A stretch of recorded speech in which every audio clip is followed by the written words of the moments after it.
What's going on, guys? Andrew Piluk Hockey here, back with another video, and today we're going to be talking about Phil Kessel. Now, Phil Kessel has been in some trade rumors throughout his entire career. Of course, with the Toronto Maple Leafs, people have been trying to drive him out of Toronto for the longest time, and now it looks like the Pittsburgh Penguins may be looking to move on from him. I'm not sure if it's actual news or there's actual legitimacy to these rumors, but again, there has been some talk about Phil Kessel being traded this offseason. Whether or not it happens, I don't know. I personally don't think it will happen.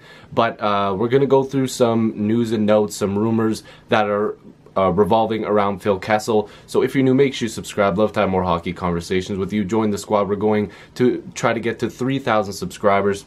So if you want to join in on that, please do so. But 105.9 FM's Pittsburgh's Mark Madden reported that that this might have been Phil Kessel's last season with the Pittsburgh Penguins. Now, this is what he said as well. He said the Penguins are going to attempt to move Phil Kessel this offseason, and that the 30-year-old is okay with it. So he's saying that Phil Kessel would be okay with the move.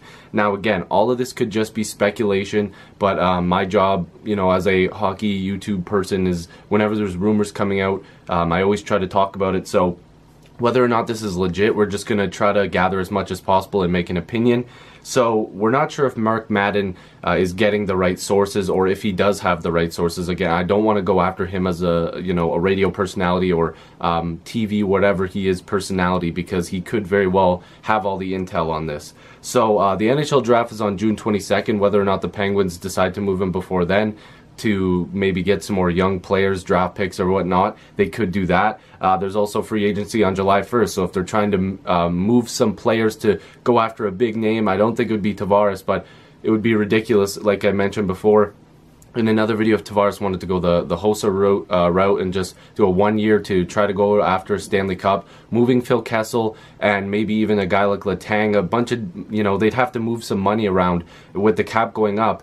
It might be possible for them to make a big splash to go after maybe even Carlson. I don't know. Not Eric, John from the Washington Capitals. I doubt that would happen. But again, just hypothetically, if they're trying to make room for a big contract, a big dollar contract to join their team, Kessel would probably be an option to move out. So let's just look at some of Phil Kessel's stats. So this year, in 82 games, he had, I believe, his third or fourth highest goal total with 34 goals. He scored 37 goals twice before, and he had scored 36 goals as well. So very good numbers for him when it comes to the goals category. In assists, he put up a career high by far in assists with 58. And a career high by far in points as well with 92. He was a minus player for the first time as a Pittsburgh Penguin, but again, a very, very good player. He always has known how to score. As a Leaf fan, I was a huge fan of Phil Kessel, seeing him score all the time with Toronto. I was upset when they moved him, but right when he went to Pittsburgh, I knew he would make an impact. 2 Stanley Cups in a row. Obviously, this year the Penguins couldn't get it done, but Phil didn't have the best playoffs, I guess you could say, but let's look at his regular season numbers as well. He was second on the team in goals with 34. Of course, Malkin had 42 as number 1. He was also second in assists with 58. So again, an underrated playmaker and passer. And he was also second in points with 92 points, again, to Malkin. The assists, the highest total was 60 by Sidney Crosby. So let's look at his playoff numbers, because that was a big reason why people are saying Kessel could be on his way out, because he didn't have the best playoffs. In 12 games, he had 9 points, which is crazy. He wasn't a point-per-game playoff guy like he usually is. He always puts up a lot of points. The thing that the biggest problem was, in those 12 games, he had 1 goal and 8 assists. So 9 points isn't too bad. I think a lot of people kind of underrate the fact that he had 9 points, but I think it was that a lot of people were disappointed that they know he could do more. There was also some speculation that the team was upset because Phil did not take time off towards the end of the season to keep his Ironman streak alive. I'm not sure, again, how legit that is, but if that is part of the situation, that would be really tough because Phil obviously wants to keep his Ironman streak alive at 692 games so far. So clearly he's been a healthy player wanting to play, although Jim Rutherford said that he played injured pretty much all season. So Phil really wanted to keep that Ironman streak as well. So when it comes to trading the salary, he has $1.2 million being covered by the Leafs. And he also has a $6.8 million cap hit that's carried by the Pittsburgh Penguins for the next 4 seasons. He also has a modified no-trade list, and which he can submit 8 approved destinations. So he does have options when it comes to being traded. And he's turning 31 in October, so he's still a good player, still at a decent age.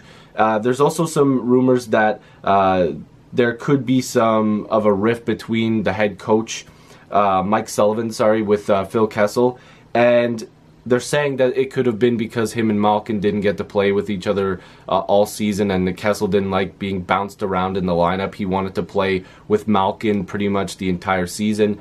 But I guess he can't have everything he wishes. But Phil had a really good year. If the coaching thing is true, which I'm not sure if it is. We all know he had a really good relationship with Rick Tocchet, who of course is with the Arizona Coyotes now. So hopefully that this cleans itself up and Phil Kessel can stay in Pittsburgh unless they really feel like they have to move him. We're not sure if all of these rumors are correct, but if they are, if Phil does move on, he will be still a very good player probably for the rest of his contract. I mean, $6.8 million, if you're taking that on as another team taking that on, that's not too bad for the amount of production that he puts up, especially after the Evander Kane deal that just happened. So let me know what you guys think about Phil Kessel possibly being traded. If you're new, make sure you subscribe. Love to have more hockey conversations with you. I'll see you in the next video stream. Peace.